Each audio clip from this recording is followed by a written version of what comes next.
Señor presidente, nos hemos conocido durante más de 40 años. Y desde entonces, desde que nos conocimos, usted siempre estaba preocupado por la paz en Colombia. Y cuando llegó a ser presidente, aún antes de ser presidente, usted siempre decía, esta es mi primera prioridad. Y su campaña se basó en esa prioridad. Y ahora usted lo obtuvo y apropiadamente, tal como lo acaba de mencionar el alcalde, se le reconoció con el Premio Nobel por llevar a fin 50 años de guerra civil. ¿Cómo puede poner esto usted en el contexto de un punto de vista más amplio?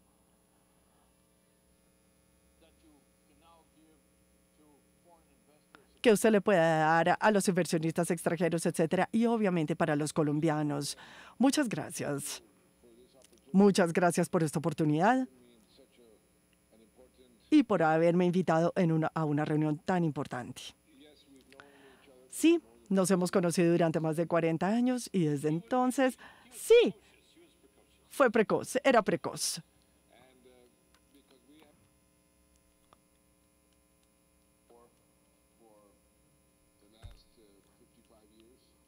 Durante los últimos 55 años, y me acuerdo muy bien, cuando abrimos la economía a comienzos de los 90, éramos una economía muy cerrada, abrimos la economía y fuimos a Nueva York, a una reunión no tan grande como esta, pero con los principales inversionistas, y tratábamos de vender a Colombia. Estaba en ese entonces con el ministro de Hacienda, con el ministro de Comercio Exterior, e iniciamos la reunión vendiendo la imagen de Colombia. Y al final de la reunión oímos la noticia de que una bomba grande había explotado en Bogotá. Y me acuerdo que uno de los inversionistas se acercó a nosotros y nos dijo, mientras ustedes estén en guerra, va a ser muy difícil que atraigan inversión extranjera a Colombia, lo cual tenía mucho sentido. E hicimos muchos esfuerzos para poner fin a esta guerra y finalmente lo logramos exactamente hace un año con la firma del acuerdo con el grupo guerrillero más grande y más antiguo de todo el continente americano. Así que terminamos esta guerra y ahora tenemos una gran oportunidad, porque ustedes ya se podrán imaginar un país que esté en guerra o en conflicto interno, es como un freno de mano que teníamos puesto y que no nos dejaba utilizar nuestro pleno potencial. Colombia es un país muy rico en diferentes respectos. Nuestro capital humano es muy respetado alrededor del mundo. Tenemos toda una variedad de recursos naturales, tenemos una ubicación ideal. Así que creo que en este momento estamos en un momento muy importante de nuestra historia, poniendo las políticas o implementando las políticas económicas acertadas para atraer la inversión, y con la paz tendremos ahora muchas oportunidades que no teníamos antes. Sectores como el turismo. Colombia es un país con un gran potencial para el turismo porque tenemos todo lo que podríamos buscar. Montañas con picos nevados todo el año, montañas, desiertos, lo que quieran, lo tenemos. El agro, la agroindustria, en un mundo en donde nos preguntamos de dónde provendrán los alimentos en el futuro, de dónde provendrá el agua en el futuro, pues tenemos ambos en abundancia. Así que tenemos una enorme oportunidad en este sentido. Tenemos energía, tenemos recursos naturales, biodiversidad. Somos el país más rico en términos de biodiversidad por kilómetro cuadrado en el mundo. Y estamos tratando de atraer biotecnologías a Colombia. Estamos haciendo un gran esfuerzo por aumentar nuestra competitividad en nuestra infraestructura, Y en este momento estamos quizás haciendo la mayor inversión de cualquier país en desarrollo, por lo menos en Latinoamérica, en términos de infraestructura. Estamos conectando a todo el país con fibra óptica y con banda ancha. Tenemos 110.000 kilómetros conectados, que es la gran mayoría del país, y estamos haciendo una gran inversión en educación. Al igual que el Canadá, pensamos que la educación es la inversión más importante que se puede hacer pensando en el largo plazo. Y el presupuesto hoy en día, bueno, durante los últimos 4 años, durante mi gobierno, el sector educativo ha sido escogido como el sector número 1. La diferencia entre el sector de la educación y los otros sectores está aumentando. De cierta manera, estamos sembrando las semillas correctas para el crecimiento del futuro.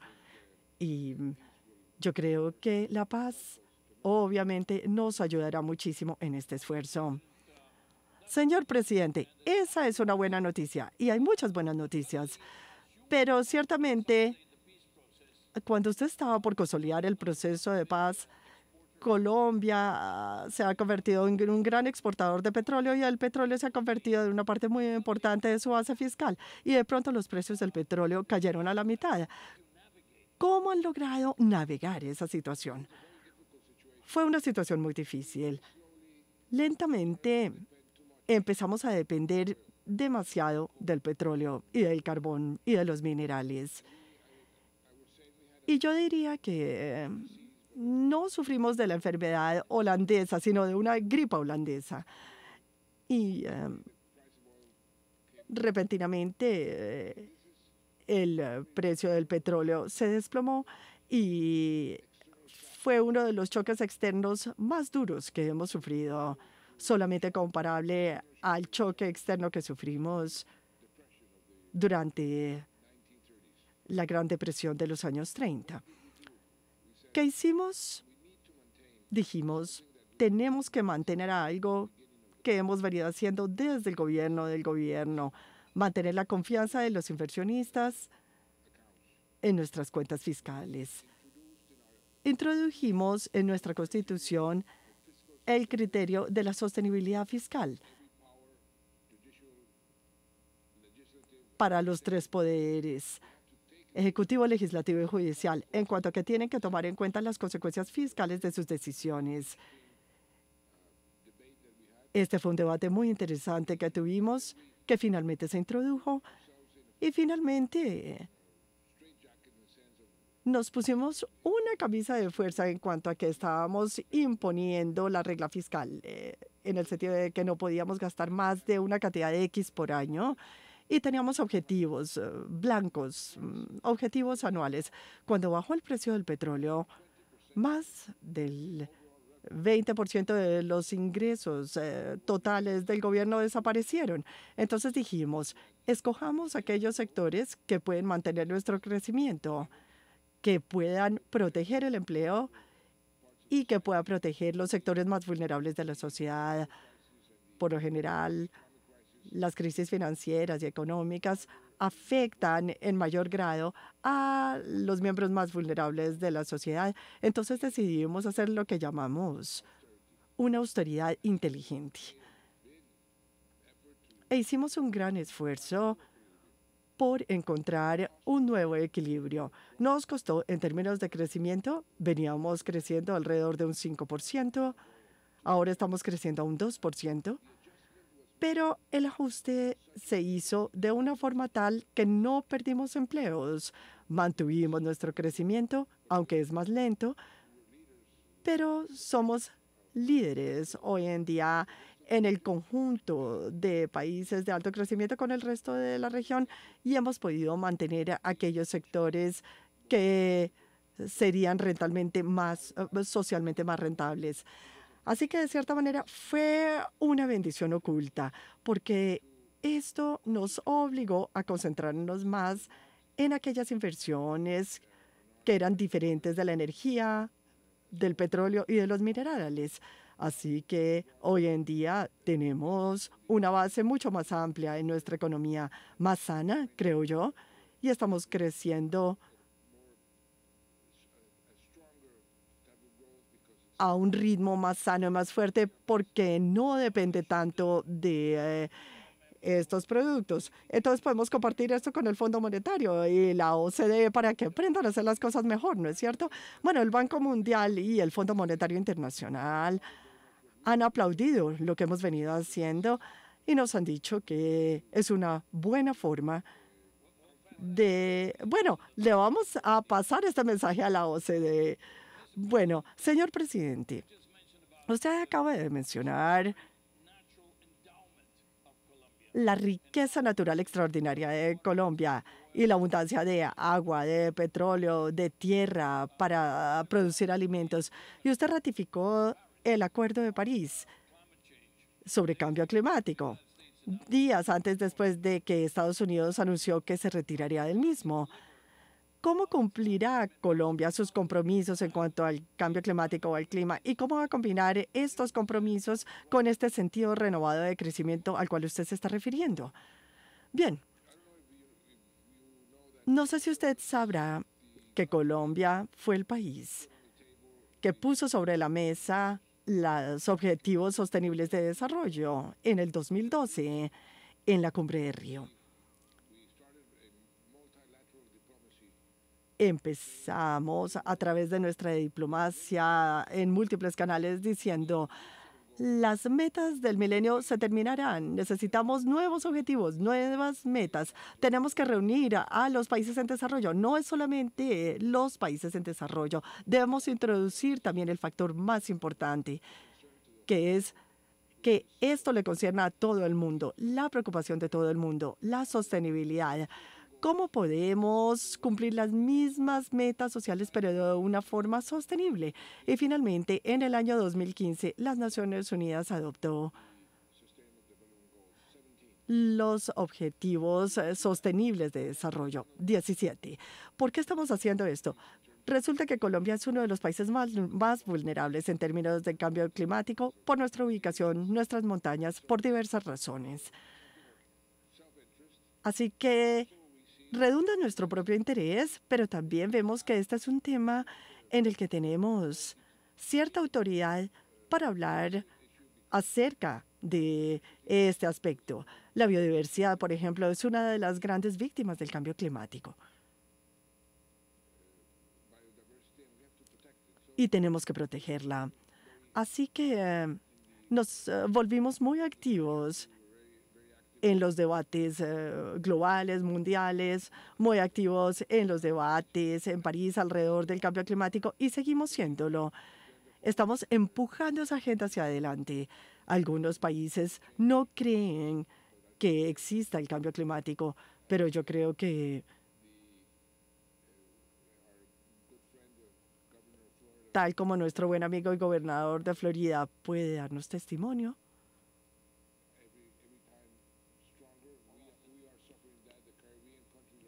cada vez estamos sufriendo más por el cambio climático, los estados del Caribe, el mundo en general, y debemos continuar luchando por un mundo que se preocupe por el aumento de la temperatura en el mundo.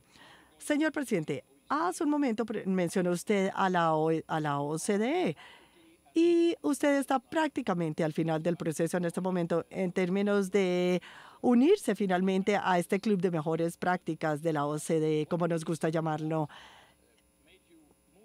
¿Qué fue lo que lo llevó en esta dirección? Y en segundo lugar, ¿qué se espera obtener al unirse a la OCDE? Bueno, yo creo que lo que todos los países quieren es inversión. Inversión que genere más empleo, más crecimiento económico. Y para atraer a los inversionistas, uno necesita tener un ambiente amistoso, necesita tener certidumbre en cuanto a lo que va a suceder en el futuro y en América Latina en general y Colombia en particular.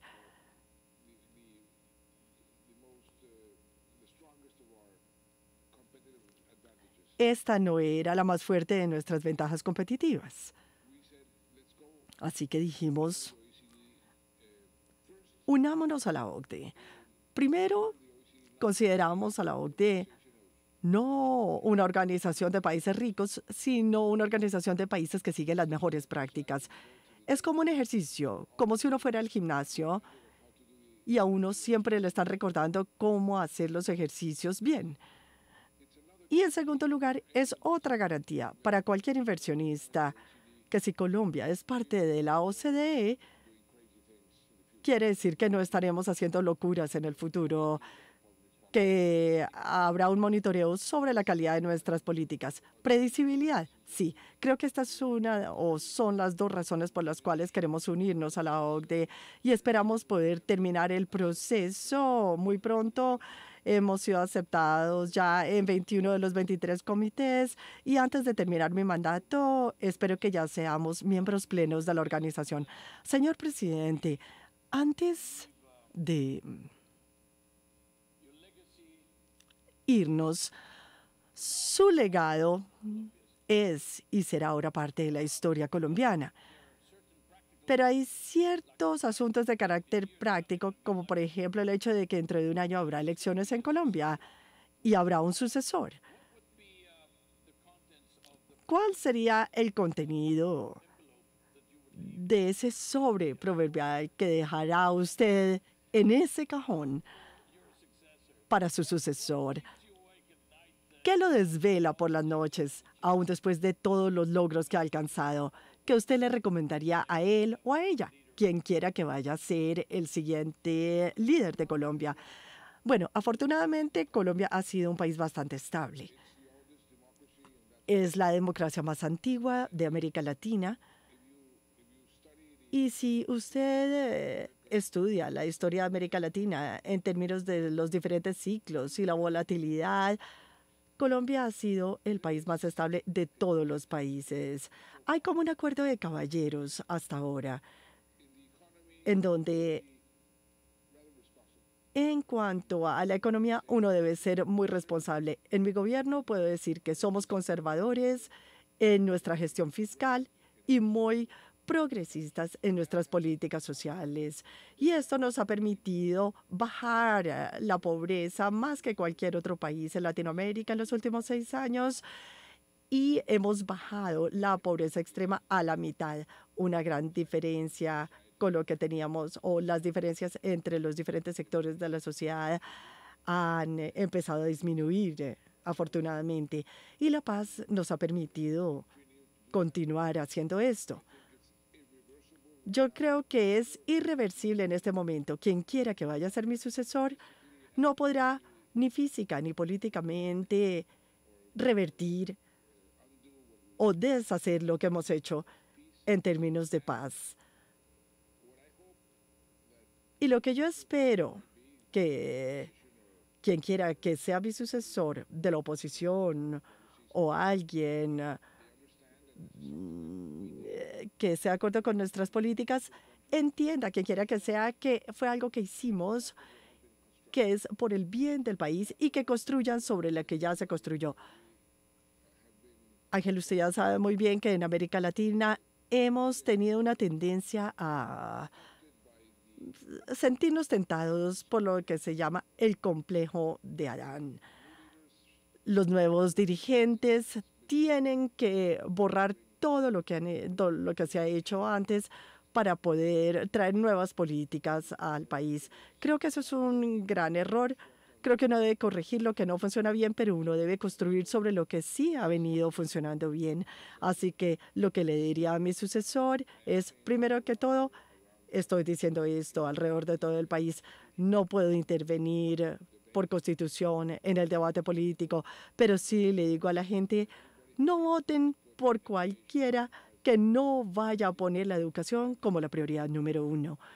Y espero que quien quiera que sea mi sucesor continúe construyendo sobre lo que ya se ha construido. Necesitamos mucho para avanzar en muchos aspectos.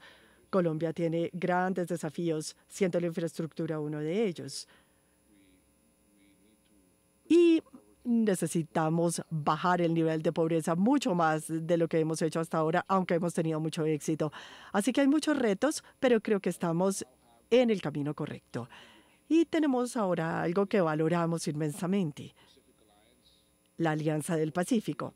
Los 4 países en América Latina, México, Chile, Perú y Colombia, con las economías de mejor desempeño, nos hemos integrado ahora en esta alianza y estamos negociando en este momento con 4 países un estatus especial asociados de la Alianza del Pacífico, siendo uno de esos países Canadá, el otro Singapur, Nueva Zelanda y Australia. Por ejemplo, ya hemos tomado la decisión de darle a los fondos de pensión de Canadá los mismos privilegios de los que gozan México, Perú y Chile, dando una exención del 14% de retención para atraer más inversión de los fondos pensionales. Así que creo que vamos por el camino correcto, un camino pragmático y claro de lo que pensamos que necesitamos. Y espero que mi sucesor continúe esto. Podrá cambiar lo que piense que no esté funcionando, pero en términos generales, creo que el camino en general debe mantenerse porque, en mi punto de vista, es el correcto. Señor presidente, le deseamos la mejor de las suertes. Felicitaciones por todos los logros que ha alcanzado para Colombia y para el mundo hasta ahora. Un gran éxito en este año que le queda, que siempre es un año crucial, y muchísimas gracias por haber estado con nosotros hoy.